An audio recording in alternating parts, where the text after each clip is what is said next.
Hi there guys, Jay here from Just Technics, and here today with the DDJ REV7 motorised platter DJ controller from Pioneer DJ. Massive thank you going out to Jack from Pioneer DJ for bringing down the unit for me to do a review for the last 2 weeks.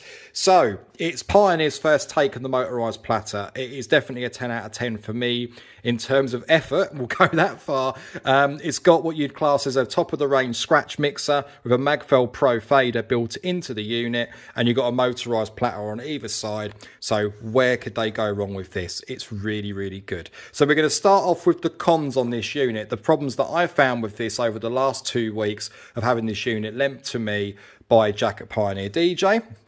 We'll start off with the obvious thing that a lot of mixing DJs are going to find fault with, and that is the pitch control position. Bearing in mind, guys, this is designed for turntablists, not for mixing DJs or open format DJs as they are otherwise known. People that can mix all sorts of styles, happy no matter what the position or what equipment they're thrown at. And this is exactly why the decks are obviously in battle position on the pitch control, because most scratch DJs have their decks in battle position, so it's just more ease of use with the arm. You're not going to hit the needle, and it's just for default use. They're just used to having the pitch control in this position because the deck is on its side like that. That's what you're used to. So again, we'll go back to the platters on this. They feel really nice in use. They're very, very, very slidey on this as well. You have 2 plastic slip sheets underneath the platter. You can then obviously take out and put more back in. You can do what you want with them to increase the sensitivity or the overall feel of the actual unit when you move it.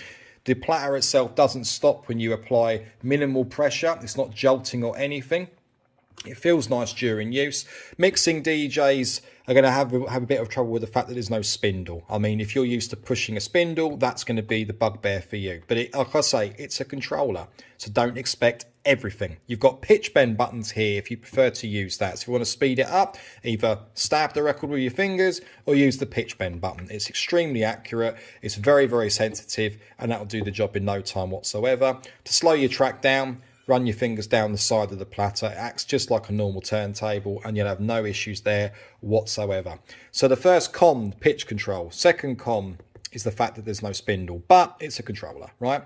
Third con out of all of this is one of the most obvious things I would have thought of, but you've got an external power supply, guys. You've got a separate brick power supply that has an angled section of plastic to keep it inside the unit when it's plugged in. Now, you could argue the fact and say, well, yeah, it should be inside the unit. You know, it would make more sense having it all in one. And yes, I agree with that. I would have done it in such a